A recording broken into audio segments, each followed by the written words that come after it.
안녕하세요. 저는 대전 지역 물리 합격생 정연아라고 합니다. 여러분에게 정답은 아니지만 조금이나마 도움이 되고자 합격 수기를 이야기하러 이곳에 왔습니다. 먼저 생활 파트, 교육학 파트, 과학교육론 파트, 그리고 전공 물리 파트 이 네 파트로 나누어서 설명을 드릴게요.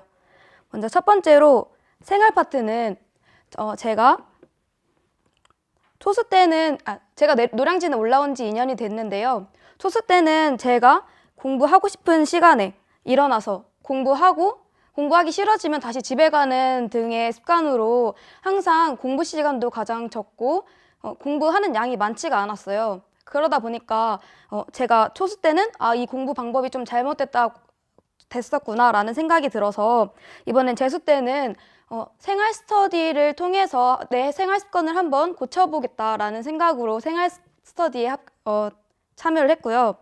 생활 스터디에 들어가다 보니까 생활 스터디에서 오전 8시, 오후 1시, 오후 5시 반에 출석 체크를 통해서 오전 8시에는 오늘 하루 어떻게 지낼지 계획을 한번 세워보고 오후 1시에는 점심시간을 낭비하지 않기 위해서 출석 체크를 하고 오후 5시 반에는 오늘 내가 하루 공부를 어떻게 했는지에 대해서 되돌아보고 다른 사람들의 하루 일과를 들어보고 좀 더 열심히 해야겠다 하고 반성하는 계기가 되었던 것 같습니다.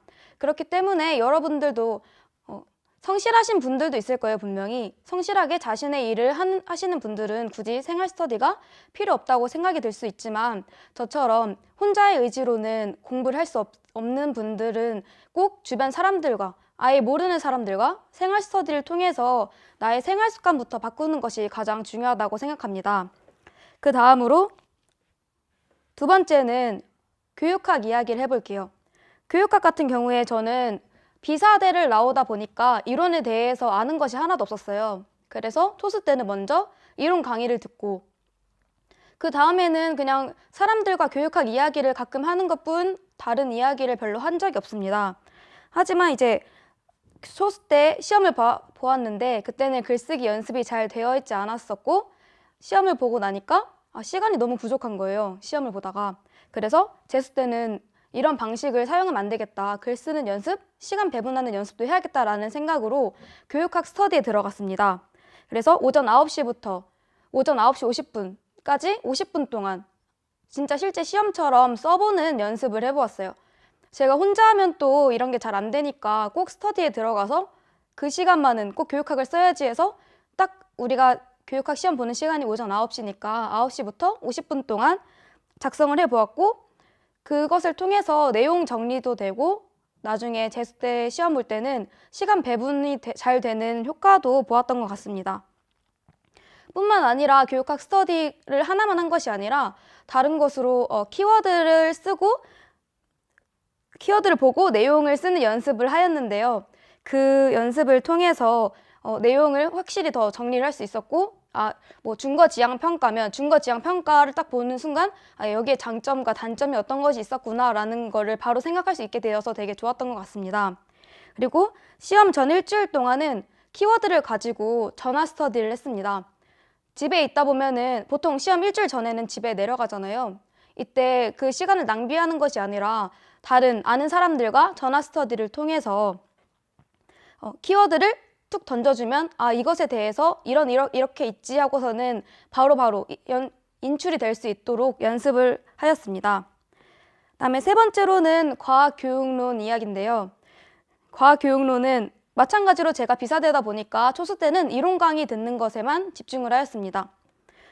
그리고 마지막쯤에 제 주변 분이 짝 스터디를 하자고 해서 그때는 시간이 몇 달 남지 않았기 때문에 물리 영역만 기출을 풀어보고 이때 문제 하나하나를 그 짝 스터디 분과 분석을 해보면서 그 과학교육론에 대한 내용 정리가 조금씩 되었던 것 같아요.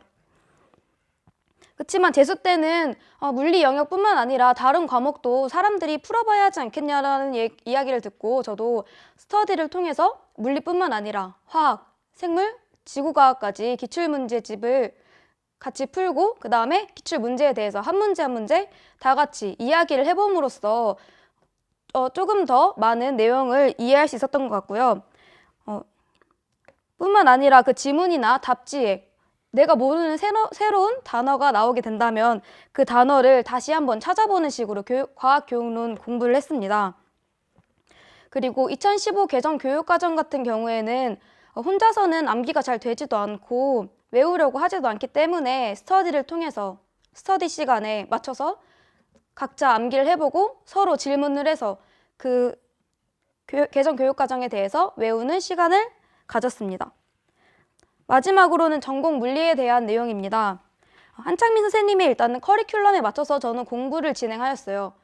비사되다 보니까 아무래도 어떻게 공부를 해야 할지 잘 몰라서 한창민 선생님을 믿고 따랐던 것 같습니다. 그래서 먼저 이론에 대해서 이해도를 파악하기 위해서는 항상 수업을 듣고 특별관리반을 통해서 이 수업에 대해서 어느 정도 이해를 했구나, 내가 어느 정도 알고 있고 어느 정도 라인에 맞춰서 공부를 해야겠구나 라고 생각을 갖게 되는 게 다 특별관리반이었던 것 같습니다. 그래서 특별관리반만큼은 만점을 받자라는 생각으로 열심히 공부를 했습니다. 그리고 이 이론에 대한 적용으로는 먼저 기출문제집이 가장 중요하다고 생각을 합니다. 기출문제를 풀면서 이론에 대한 적용을 할 수 있었는데요. 특히 기출문제 스터디를 통해서 단원별로 한 문제당 3분씩 시간을 정해놓고 문제를 풀음으로써 시간 제한을 정해놓지 않고 문제를 풀 때보다 내가 어떤 부분에서 부족하고 어떤 부분이 보완할 점이 있구나라는 것을 더 깨닫고 더 열심히 하겠다는 계기가 되었던 것 같습니다. 뿐만 아니라 기출문제 말고도 서웨이, 퍼펙트 물리를 풀면서 이론에 대한 적용을 더 할 수 있었고요. 그다음에 좀 더 심화된 적용을 하기 위해서는 한창민 선생님이 주신 주옥 문제가 가장 좋았다고 생각을 합니다.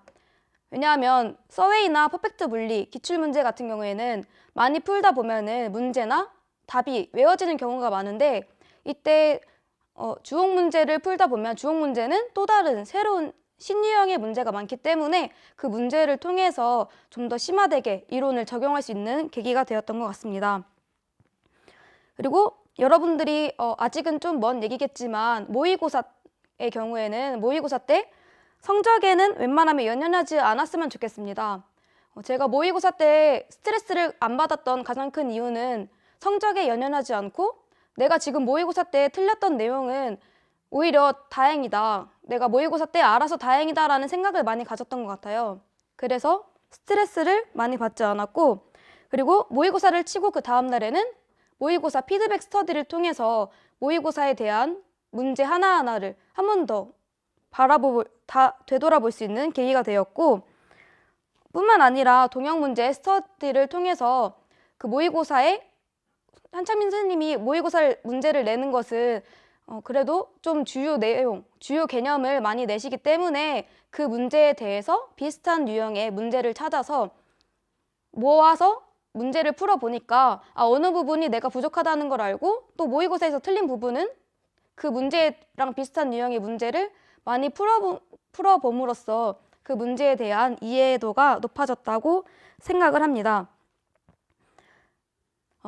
여러분들이 공부를 하다가 많이 지치고 힘들 때가 많을 거예요.